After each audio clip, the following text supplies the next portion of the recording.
20 years ago, our family moved from England to Spain. It was never our plan, although our family gained a new member. What a gorgeous day. Bonjour! Bonjour! We are in France. Together, we navigate life's challenges. Welcome to my new house. It's awesome. It's the biggest undertaking I've ever done in my entire life. Please join us on our adventure in rural France as we make a life, not just a living. Welcome to Pickard Home. Well guys, you can't see very well at the minute because the low light on this Hero 5 isn't the best, but there's food troughs over this side and there's food troughs over this side behind this table and little tiny windows and the ceiling, and this ceiling's going up and we're going to have a door in this area. The kitchen's going to be at the back, little living room, and obviously being a barn, it's got about 100 years of what used to be poo and now it's peat because it's all rotted down. Go through. This will be our workshop.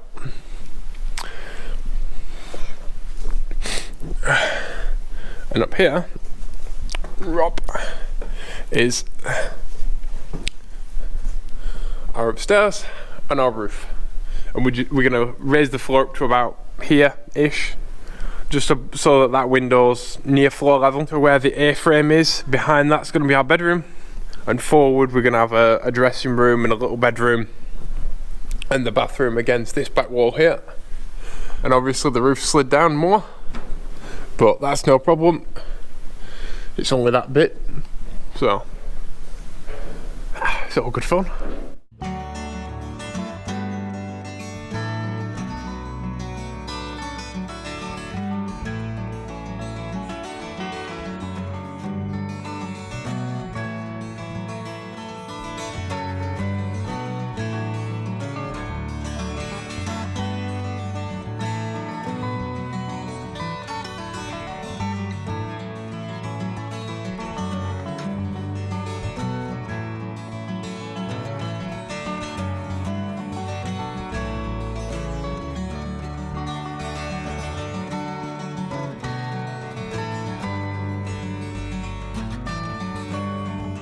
We didn't know this floor was actually here. It was covered under so many years of cow muck and disgustingness and mushrooms that it was completely invisible, and it was a total surprise for us when we started pulling the floor out. We actually thought it was a dirt floor barn, like the other side is, but it's not. It's got giant giant granite blocks.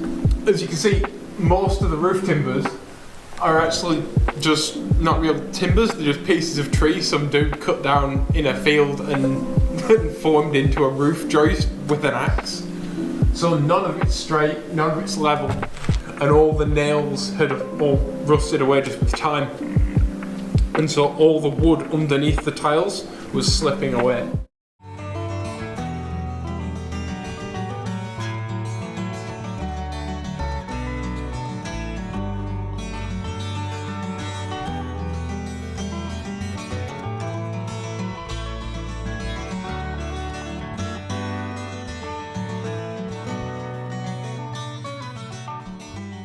So this obviously is a brand new wall, and we're using concrete blocks because it's the best material that we can actually quickly build a wall with. Concrete isn't the most ecological material in the world. Obviously 1 ton of concrete produces 1 ton of carbon dioxide, which isn't great for the environment, but this wall will be here for a few hundred years to come, and it's only one wall. These walls are made of gritstone and lime mortar, and because of that we're now lime plastering them, or we are kind of.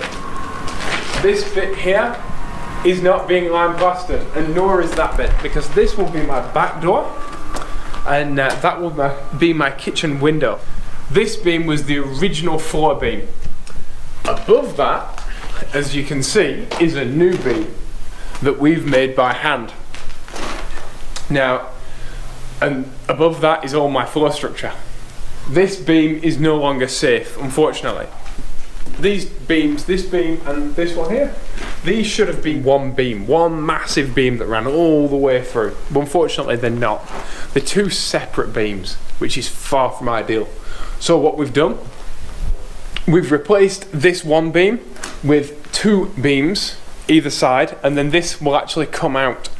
And that supports the building much, much better. Not only that, but these new beams, which I've actually just put in this week, these new beams go all the way through the house. So these two go through. We actually had to make a hole in the side of the house and put these 7-meter long beams through. So all these go through, and the beams on the ends go through all the way as well. And then every single beam is then bracketed together with, I'm sure you can see, with these galvanized brackets, and all together the entire floor is going to be load bearing on itself.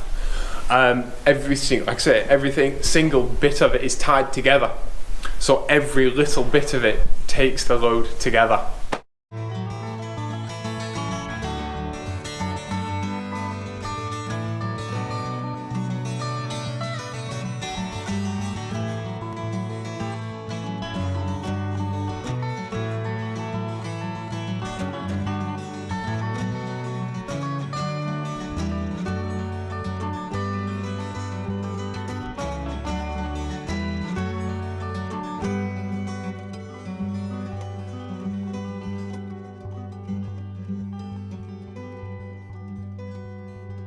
And the reason I am extremely exhausted is because today is one of the most happy days of my entire life.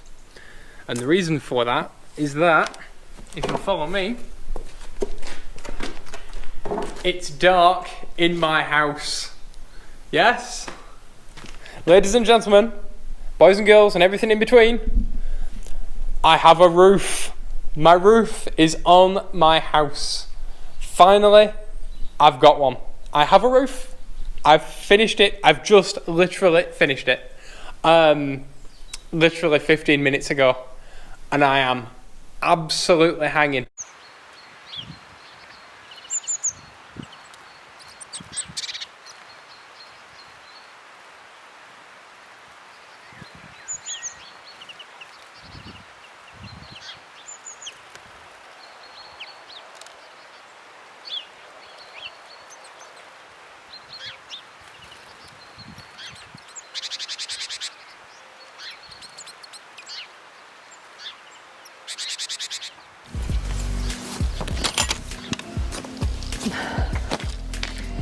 Here we go, guys. This is our polytunnel. I'm so thrilled.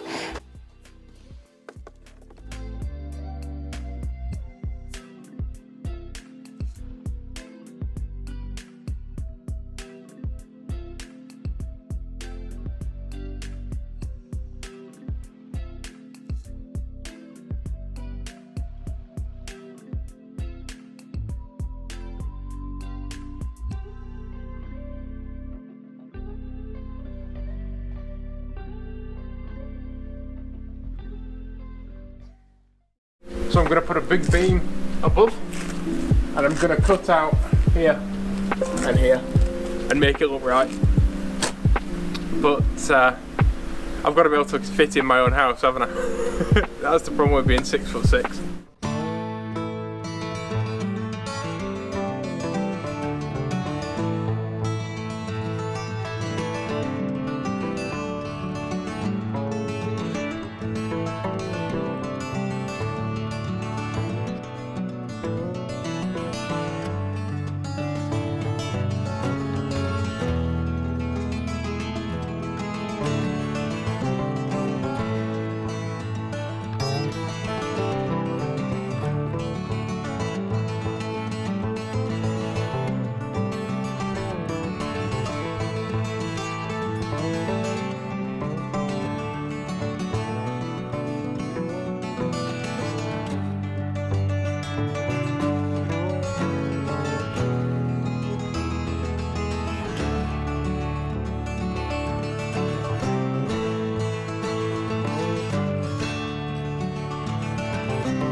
This is a 250 watt solar panel, and I have 21 of them.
This is my well. I'm sorry if you're expecting a hole with a circle of stones, a string and a bucket, but this is what a modern well looks like.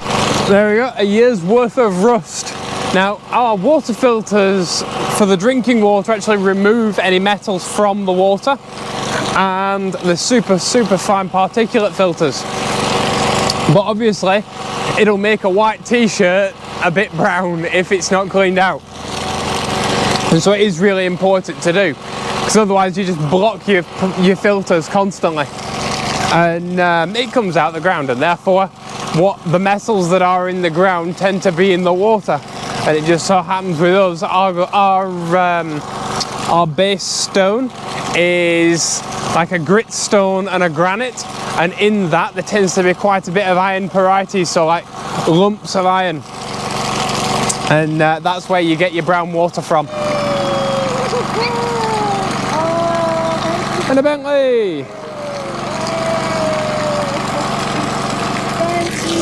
Hello Bentley, my boy. Hello Bentley, my boy. Edu.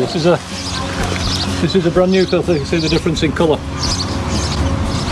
There you go. As the filters get finer and finer, you go from flakes of rust in a pre-filter to a very brown big filter, and then your carbon filters are clean. That's the biggest thing about self-sufficiency. When it all goes right, you did that. When it goes wrong, you did that.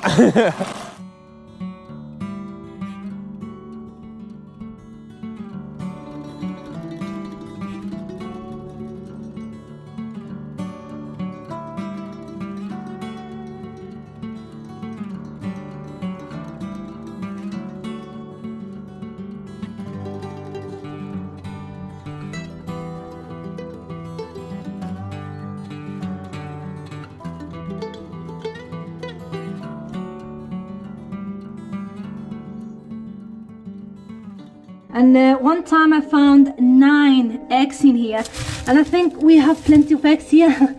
Oh my god, 13 eggs from our 16 chickens. This is the heart of my home. It's a Rayburn Arga range. It's basically a big stove. So this will run all the hot water for my house. It will run the hot water for my shower. I'll have a giant hot water tank up in the workshop. And once that's heated up, it runs in a circuit all the way around. Then it will run 7 radiators and my giant hot water tank. This is my Clear Fox filter. Now this is not a septic tank. My human waste does not go into these filters. My toilets in my house are actually dry toilets. They are composting toilets rather than having a septic system. And the reason is I grow my food on this land, And septic tanks can leak, and not only that, they cost money to empty. And that's not good either. Right? That's another bill. And the whole idea of being off grid is that I don't want bills. I want to be completely as free from bills and paying unnecessary stuff as possible. So these filters just deal with the water that comes from my bath, from my kitchen sink, from my washing machine, that kind of thing. So they're a lot smaller than a septic tank, and they never have to be emptied. These are bacterial filters. We laid all the pipes down and everything was as the plans were given to us. And then the inspector came, and it was a really nice young lad, and he looked around and he's shaking his head and he went, my co-workers are terrible. This won't work. This is a terrible plan. It won't work. I can't give you your permission. I can't give you your last building paperwork that you need in order to plumb your house, because the way that you've installed the foss, the way you've installed the clear fox won't work. And we're like there with our head in our hands thinking, but we've done all this work, like weeks and weeks and weeks of digging. But alas, it was not to be. What we ended up doing was filling half the trench in and then re-digging it all. So I've actually dug this clear foss twice now.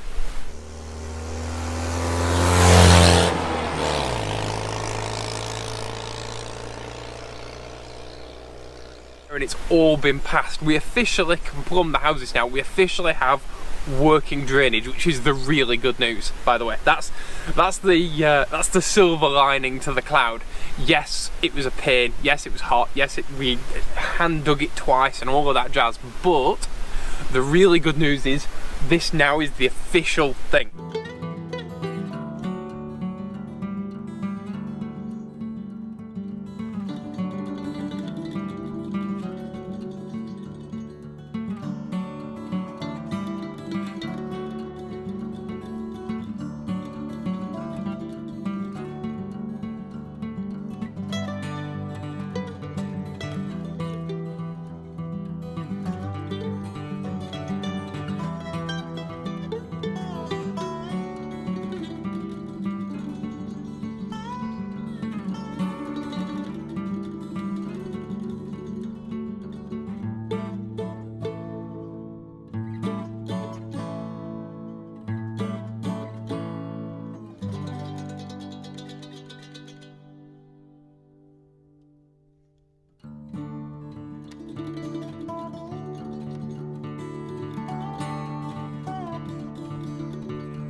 Welcome to your new home.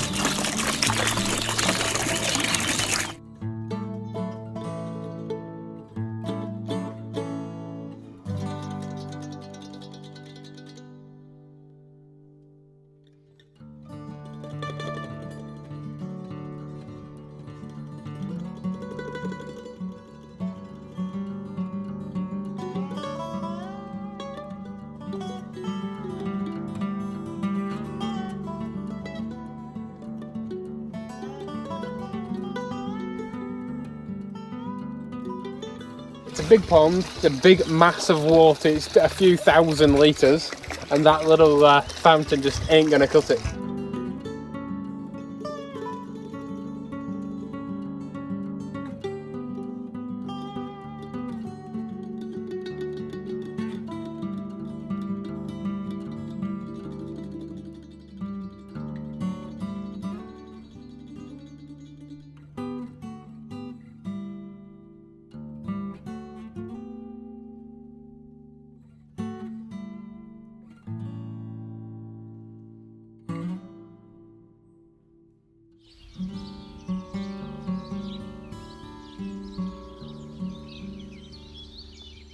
I'm doing the entrance of our barn, and as you can see in here we have waste of concrete from the buildings. We took it out.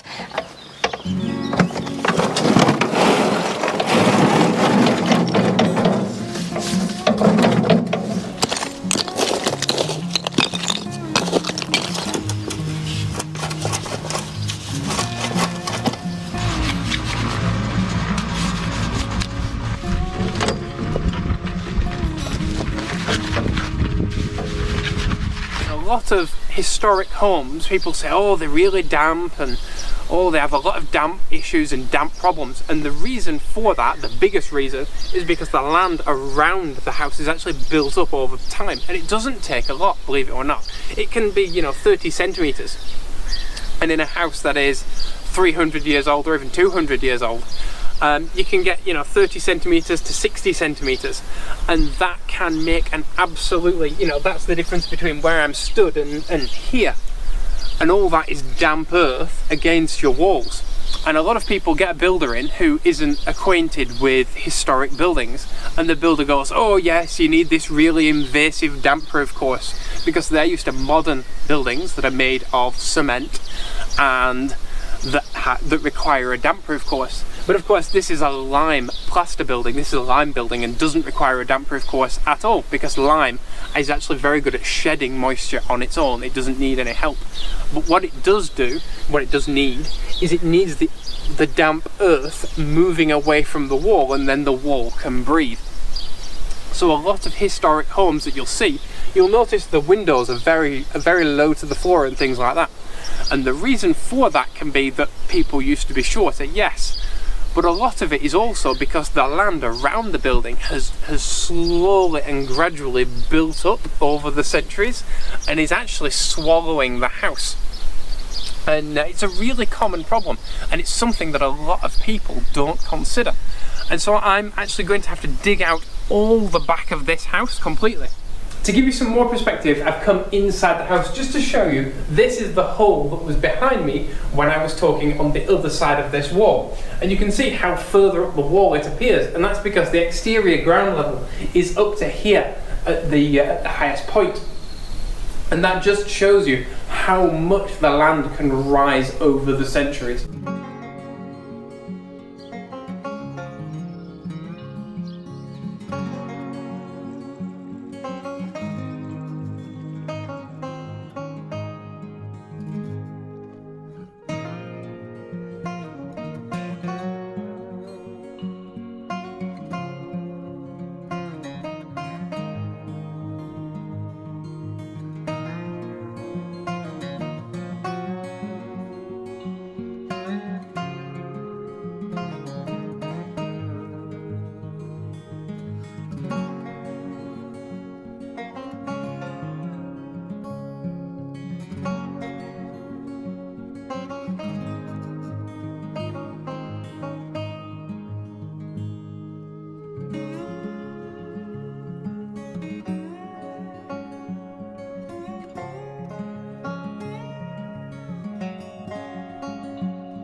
How cool is this place, right? So, big window, right? This thing was a bear to make. It's like, as many of you know, I'm 6'6", and it's a big old window. Your arm span is as wide as you are tall.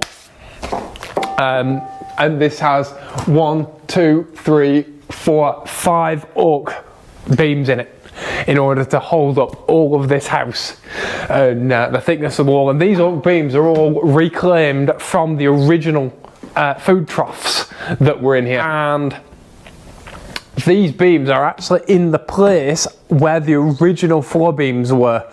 This is the level of the original building, and so we don't have moisture against the building. You have to dig it out and down. We'll eventually do it with machine with a machine because I want kind of a little patio back here. The doorstep's actually in the house, and the doorstep is part of the stone from the original front door lintel. So like I said, we use everything that I can. I really like doing that. As many of you know from my car videos and stuff, I like to use anything that I've got, and so we do have a doorstep that is going in, that is part of the front door, which is kind of cool. We have some major progress yet to talk about, which is upstairs. This place used to be a hayloft upstairs and a cattle shed downstairs. And so this had a big hayloft window in it, which was really pretty, but it was, well, it had seen better days. And also the holes that they put in the building for the hayloft, if you don't know, a hayloft has a tendency to catch on fire. So the old-fashioned way of doing it is to building loads of ventilation. And it had a big ventilation hole smack bang in, like, next to the window. And so the window was slowly kind of collapsing in on itself. Originally it had kind of a little oak beam that was here, and a bit on the side. There's a photo, I'll post it in the video, of what it used to look like. So I've got a really good photo with a cat sat in it back when the back of the house fell off. Well, the back of the roof fell off, or rather fell in. So the easiest way to sort that is to make the window bigger. Well, it's to put a lintel above and redo it all. Opposite to downstairs, instead of putting the lintel in and then dismantling the wall, what we did instead was we put a beam above on top of the wall and bracketed it to the roof so it would hold the roof up. And then we just dismantled the wall because it doesn't really hold anything up other than the roof.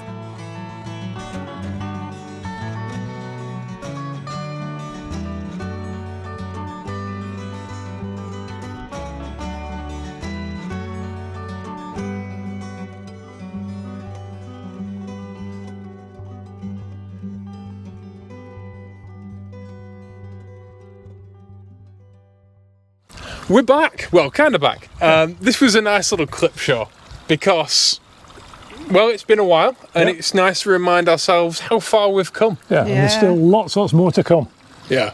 So if you want to know more and about what we've been doing and you want to know the nitty-gritty and the specifics, then you can always ask us a comment down below, or there is a playlist that will be at the end of this video with every single video up to now. So you can start the journey from the very beginning. Yep, and also I'll be doing some work on my house, which so far we haven't put in a video. We've got lots to do and lots of things to see, lots of new things. Yeah, this particular video wasn't very you heavy because for a while now you were, well, for a while there you were a bit a bit shy and retiring. I was shy and retiring, yeah.